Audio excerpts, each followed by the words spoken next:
राजमहल। सुरुचि ने पूछा महाराज रात को कहां थे? उत्तन पद ने कहा बरसात की वजह से आ नहीं सका, जंगल में रह गया। समय बीता, एक दिव्य संतान देवी सुनीति के घर पैदा हुई। बोल भक्त भगवान की। दिव्य संतान प्रकट हुई, अलौकिक सुंदर, छोटे ध्रुव नन्हे से। 3 साल बीत गया, 3 वर्ष। 3 वर्ष में महाराज ध्रुव जी चलने फिरने लगे।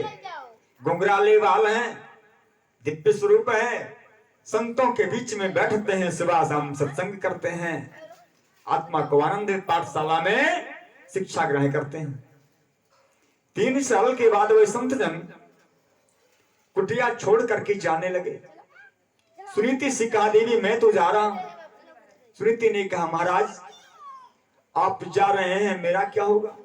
संतों ने कहा तेरे एक बालक है ना, इसकी देखभाल करियो। ठीक है महाराज। कहा बेटी तूने बड़ी सेवा करी है हम लोगों की, कुछ वरदान मांग ले हमसे। सुनीति ने कहा मांगो तो क्या मांगो, सब कुछ तो मिला है। हमारे महाराज राजा हैं भूमंडल के। कहा देवी वो तो राजा है, तेरा क्या, तू घर से निकाल दे। बोले कुछ नहीं, मैं चाहे जा रहा हूं, आखिर वो महाराज हमारे ही तो हैं, हम उनको अपना मान रहे हैं, भले मुझे अपना माने या ना माने, मैं तो मान रही हूं। हे महाराज अगर कुछ देना ही चाहते हो तो हाथ जोड़ के मैं निवेदन करते हूं कि जो हमारी छोटी बहन है राजमहल में सुरुचि, उसके कोई संतान नहीं है, उसके एक पुत्र हो जाए, वरदान मुझे दे दो। संतों की आंखों में आंसू आए। देवी जिसने तुम्हें घर से निकाल दिया, तुम्हें राजरानी से दासी से भी तुल्य कर दिया, तुम्हें उसके लिए संतान मांग रही हो। कहा महाराज वो चाहे जैसी है लेकिन है तो हमारी बहन ही, आप उसे एक संतान का वरदान दो। संतों ने कहा तथास्तु। तो 3 वर्ष के महाराज ध्रुव हैं और राजभवन में भी एक बालक पैदा हुआ सुरुचि को। सुनीति और सुरुचि में अंतर क्या है? सुनीति जिसका नाम है, देखो जथा नाम है तथा गुणे।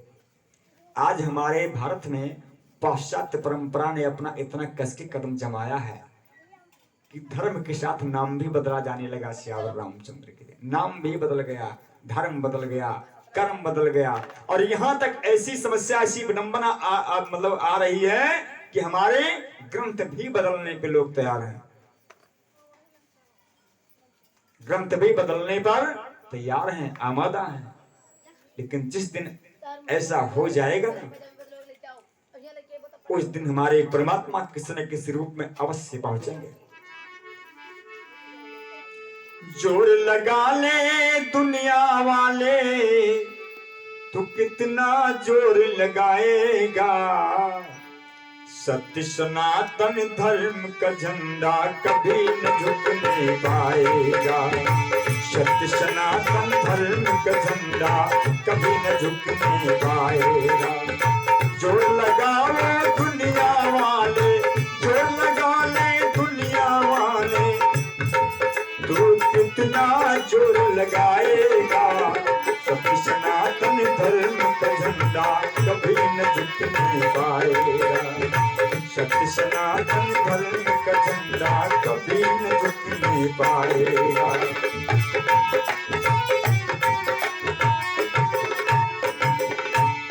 लगाओ जितना लगाना हो, झुका नहीं पाओगे।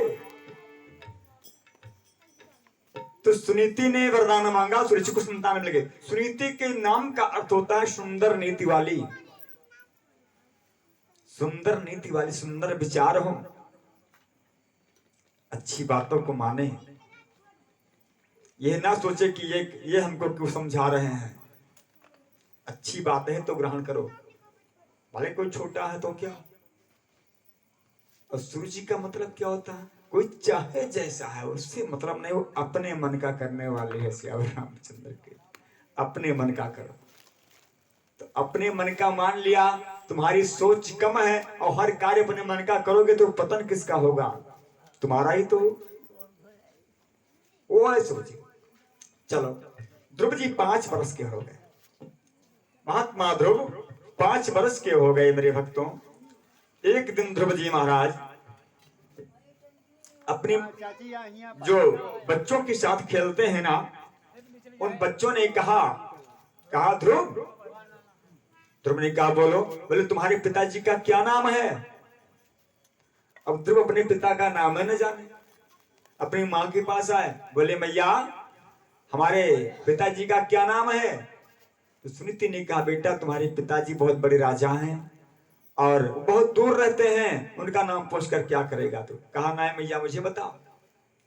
ध्रुव जी हट कर बैठे। सुनीति ने कहा पुत्र तेरे पिता इस पूरे पृथ्वी के राजा हैं, भूमंडल के राजा हैं। क्या नाम मैया? बता दिया नाम। ध्रुव तो उछल पड़े खुशी के मारे। कहा मित्रों को बताऊंगा कि हमारे पिता राजा हैं, कोई ऐसे उसे इंसान थोड़ी। बालों की मंडली में गए, बच्चों ने कहा क्या है तुम्हारे पिताजी का क्या नाम है? बोले हमारे पिताजी भूमंडल के राजा हैं, उत्तानपाद। अरे बालक डर गए, इतना बड़ा राजकुमार, लेकिन तू तो जंगल में क्यों खेलता है? तू घर से भगा दिया गया? क्या घर से भगा नहीं गया, अभी पिता के पास जा रहा हूं। ध्रुव जी दौड़ पड़े और दौड़ करके राजमहल पहुंच गए। जब राजमहल पहुंचे, उत्तानपाद ने तो पहचान लिया कि मेरा बड़ा बेटा आ गया। दिल में प्रेम उमड़ पड़ा उत्तानपाद जी के, लेकिन गोद में कौन बैठा था? सुरुचि का बेटा, नाम था उत्तम, ध्रुव से 2 साल छोटा है। गोद में लिए हुए थे महाराज उत्तानपाद। एकदा सुरुचे पुत्रम अंकमारोप्य लालयन् उत्तमं नारुरुक्षन्तं ध्रुवं राजाभिनन्दत। एक दिन महाराज ध्रुव पहुंचे और जब पहुंचे तो राज सिंहासन पे चढ़ गए। महाराज सिंहासन पे बैठे हुए, राज सिंहासनासीन है। ध्रुव जी जब पहुंचे तो महाराज की धोती पकड़ के खड़े हो गए। नन्हे ध्रुव, दूसरी अंग है, घुंघराले बाल हैं, राजकुमार तो राजकुमार। जब धोती पकड़ के खड़े हो गए तो उत्तानपाद से रहा नहीं गया। बोले मेरा बेटा, मेरा राजकुमार नीचे खड़ा है और मैं बैठा हूं, अच्छा नहीं है। बस उत्तम को उतार दिया गोद से। जरा ध्यान से सुनिए, उत्तम को गोद से उतार दिया तुलसी के बेटे को, और कहा ये तो रोज मेरे साथ रहता है, मेरी गोद में खेलता है, आज मेरा बेटा आया, हालाओ इसको अपनी गोद में उठा लो। जैसे ध्रुव को अपनी गोद में उठाया महाराज उत्तानपाद ने, इतने में सुरुचि देख ली। सुरुचि आन फान में दौड़ करके आई, क्रोधित करके से ध्रुव जी को खींच करके नीचे गिरा दिया। ध्रुव जी रोने लगे। बोली माता इसमें हमारा क्या दोष है? मैंने क्या गलती करी? आपने हमें दंड क्यों दिया?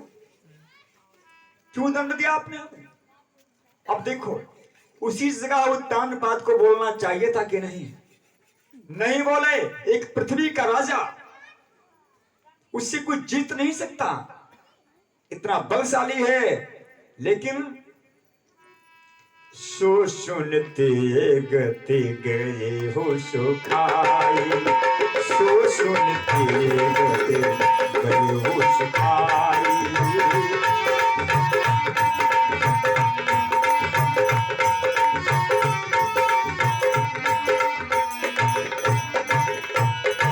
सो सुनते गति गए हो सुखाई,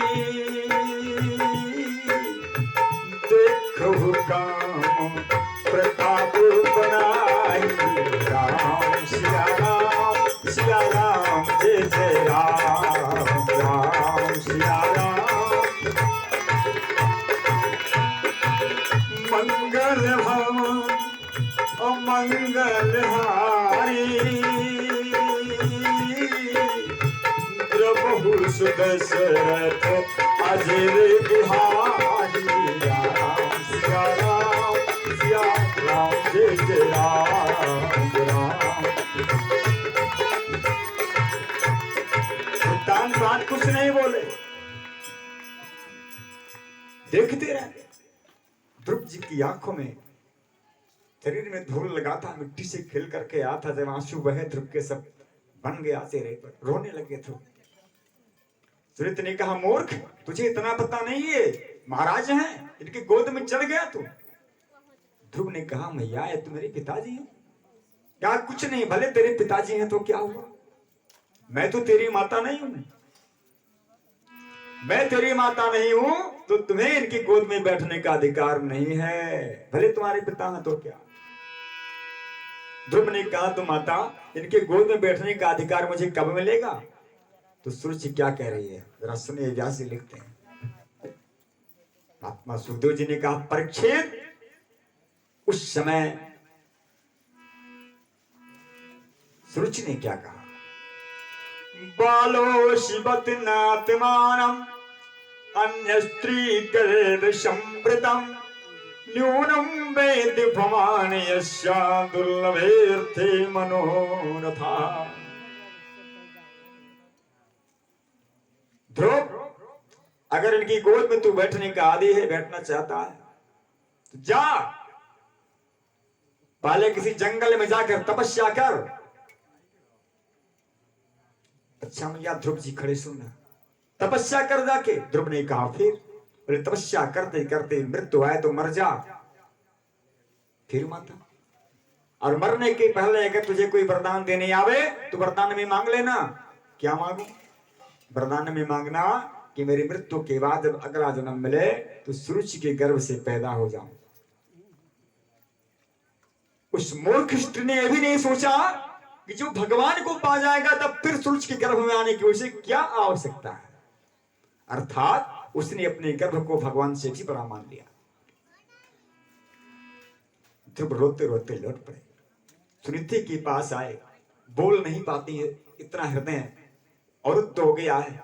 सुनीति ने कहा मेरे पुत्र को हुआ क्या, परेशान हो गए। बताया बाद में ध्रुव ने सारी कथा बता दी। सुनीति ने कहा पुत्र तो क्या हुआ, अरे तेरी माता ने तुझे अच्छी सलाह तो दी है, अच्छी सलाह दी है। ध्रुव ने कहा माता एक पिता की गोद पाने के लिए मुझे तपस्या करना पड़ेगा। सुनीति ने कहा नहीं नहीं ठीक है, पिता की गोद पाने के लिए नहीं बेटा, तपस्या से तू परम पिता की गोद पा जाएगा। अब तो बालक हट। ध्रुव ने कहा माता तो परम पिता से बड़ा होता है। माता ने कहा तो ठीक, बहुत बड़ा होता। माता परम पिता क्या नाम है, अब तो हम परम पिता के ही पास जाएंगे। सुनीति ने कहा पुत्र परम पिता के पास ना जाओ, परम पिता सब जगह तुम्हें मिलेंगे, जहां उन्हें पुकारोगे वहीं मिलेंगे। ईशावास्यम इदम सर्वम यदि किंचित जगत्याम जगत, इस संसार का कोई कोना कोई कण नहीं खाली है कि जहां भगवान रहते ना हो, बस उन्हें प्रकट करने की आवश्यकता है। अग्नि हर जगह प्रज्वलित है, लेकिन अग्नि को केवल जलाने की आवश्यकता है, सब जगह तुम्हें मिल जाए। देखो सूर घनेरे फिरे कन मांग, बहुत से सूरदास आज भी घूम रहे हैं ना। सूर तीर्थों में जाओ बहुत सूरदास मिलेंगे, ट्रेन में जाओ बहुत सूरदास मिलते हैं। तो सूर घनेरे फिरे कन मांगत, पय पद सूर सो स्वाद कहां है। लेकिन वो सूरदास जो भगवान की गाथा को लिख गए उनसे खा ले सबको। अब करताल मजीरा बजावते हैं तीर्थों में, बहुत सी माताएं मजीरा करताल बजा करके हरे गोपाल गाती हैं, लेकिन मीरा मतवाली सी याद कहां है, वो मीरा तो रहती। श्री राम कथा कितनों ने लिखी, राम जी की कथा, राम जी का भजन, राम जी का गीत बहुतों ने लिखा है। श्री राम कथा कितनों ने लिखी, लेकिन तुलसी सरसी मर्याद कहां है। जो बाबा तुलसी लिख गए वैसा मानस किसी के बस की बात अब लिखना नहीं है। तुलसी सरसी मर्याद कहां है। और चौथी बात, नरसिंह बसे हर खंभन में, प्रत्येक खंभे में आज भी नरसिंह भगवान रहते हैं। लेकिन गाढ़े देखो प्रहलाद कहां है, प्रहलाद बना लो अपने आप को, भगवान निकल आएंगे। बोल सच्चिदानंद भगवान की। तो सुनीति ने कहा कि बेटा वो परम पिता की गोद खाली है। ध्रुव ने कहा तो माता मैं जा रहा हूं। कहां जाएगा, तू छोटा है। नहीं माता मैं जरूर जाऊंगा, मैं तपस्या करूंगा, अवश्य करूंगा।